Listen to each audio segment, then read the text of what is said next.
we're getting from this morning and this afternoon's conference. This morning conference was about the energy crisis, the price of oil. The afternoon conference, which started about 4 o'clock, 4:30, they were talking about one of the American delegates. I wasn't told who exactly it was talking about the the concern that the American citizens have had with the housing prices going down, so they're not investing that money. So what they needed to do is they needed to create the illusion that everything is going well. So what they're going to do over the next year and a half, is to bring the market back up to 1998, 1999 levels.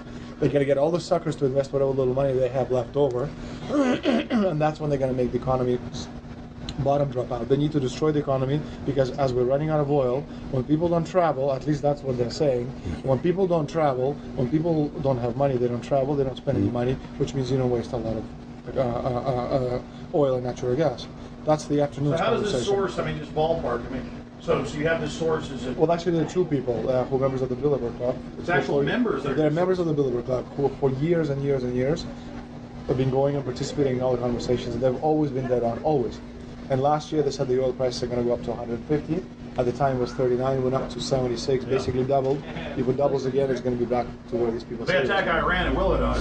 Year after year, Estelin and other reporters like Jim Tucker are able to report on future events with stunning accuracy, all because they know the agenda of the Bilderberg Group. The Bilderberg Group sits at the top of the world power structure. 125 of the richest and most influential individuals on the globe make up its membership. From Istanbul, Turkey to Chantilly, Virginia, we have tracked the elusive Bilderberg Group. Bilderberg always insist on a media blackout.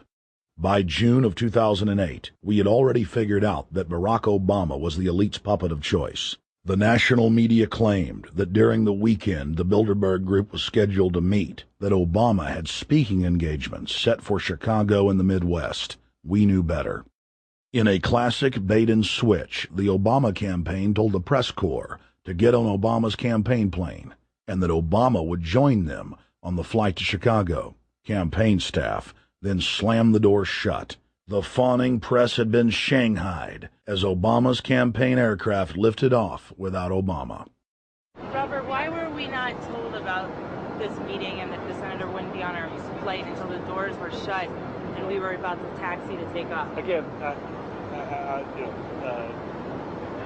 we had a desire, Senator Obama had a desire to do some meetings. Others had a desire to meet with him tonight in a private way, and that's what we're doing. We set up these meetings. They're being done tonight. Again, Is there more than one meeting? Is there more than one person with whom you... I'm not going to get into all the details of the meetings. I don't know that I've got a ton more different answers for all of your questions. Obama wasn't going to Chicago. He had a meeting to attend, a secret meeting. Initially, it was believed that the secret meeting took place at Clinton's Washington, D.C. home. Obama's spokesman denied that, but won't confirm where the former rivals met. He also declined to comment on their topics of discussion. For a day and a half, the mainstream media engaged in a wild goose chase, trying to find out where Hillary and Obama had gone. 3 cover stories later, the corporate press had to admit they had no idea where the 2 candidates had gone. And to this day, Clinton and Obama aren't talking.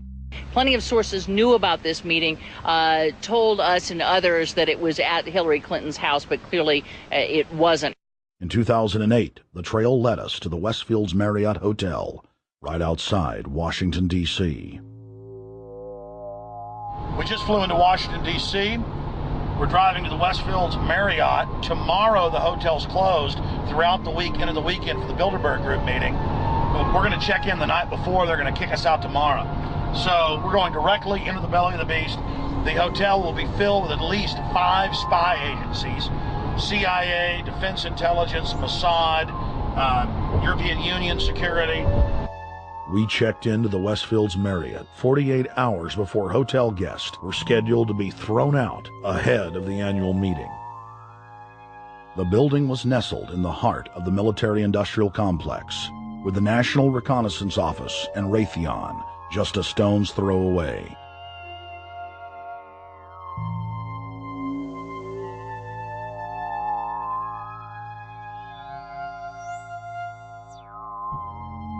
The plan tonight is to try to not get arrested, dodge the security, get in there, get some footage of the elite arriving in the morning, because some arrive before they officially lock it down, and then getting out of the building. That's our plan. I'm also going to be getting a call by a international syndicated radio show, Coast to Coast AM with George Norrie, and all week he's getting briefings from me every night about things as they develop.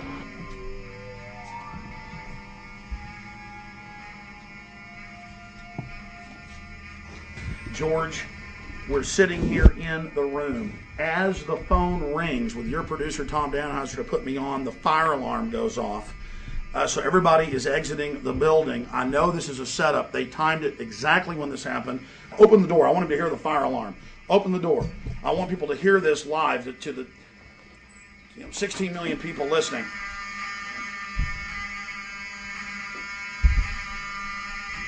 George, do you hear that? Now, they're going to use this as an excuse. The Westfields Marriott, right outside D.C. in Chantilly, they want to use this to flush us out of here. They're very upset. Everybody that covers Bilderberg, I was detained 2 years ago, interrogated, screamed at. They said Bilderberg was upset about me, wanted to stop us. This is guaranteed. Everywhere we go, we're followed. We have another hotel across town as a base of operations. They were there questioning us, getting in our faces. We're being followed everywhere. I need everybody's support right now. I pray to God they don't try to set me up. They may have tried to concoct this as some way to say, look, they didn't leave during a fire drill, assessing me, knowing I would stay and do the interview. But again, the moment the phone rang with Tom Danheiser, the moment the phone rang, the guys answered it, I'm standing there, the alarm goes off. It's going off right now. The guests are exiting the hotel out there. Of course, there's no fire. This is just absolutely insane. I noticed, too, that there was over 100 security people here today, but tonight we got back and it was a total ghost town, and this is what's insane. We have a security guy walk up to us 30 minutes ago, about 25 minutes ago, before this happened, and said, "What are you guys doing?" We said, "We're just walking around checking out the artwork in the hotel," which we actually were admiring, but we were also going around getting some footage. And they said, "Well, no cameras allowed." We said, "Fine." And then he said, "Yeah, we had somebody do a fire alarm a few weeks ago, and me and Rob, my camera guy, were on. Why is he telling us about a fire alarm?" I forgot that part, George. These bastards have done this. I don't know how. They're planning to try to set us up or something, but this is incredible. We are here in the middle of this right now, George.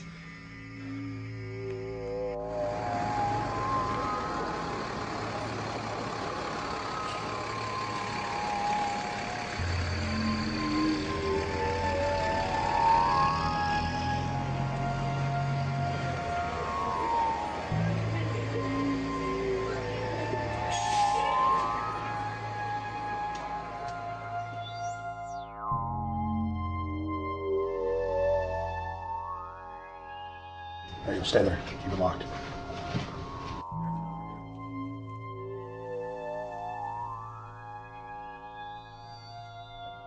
Let's go. Let's get out of here now, Richard. Don't screw around anymore. We got out of here on exactly the right time. Is this the way out? Yeah.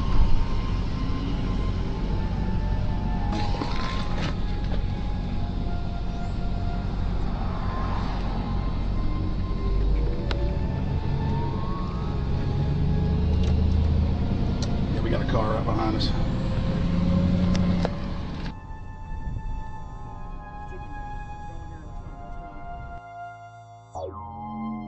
We made about, what, 5 turns and 6 turns, the same car's following us. Now looks like he's following us into a... He came out of Bilderberg, he came out of the Westfield. He's being a little bit solo, but... Not too. So there he is. That's him over there in the blue green car. Yeah.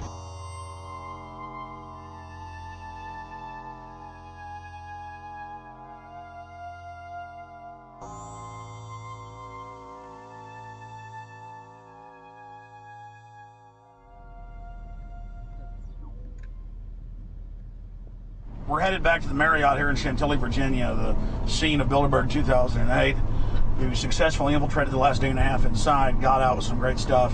We've been tailed, and now we're going back to cover the dignitaries, the elitists, as they arrive. And right now is the prime time for them to start arriving for the next 3 or 4 hours. We took about a 30-minute break. I'm sure we missed a few, but it doesn't matter. Because we've got scores of people that just organically are listeners, info warriors that are out here taking action.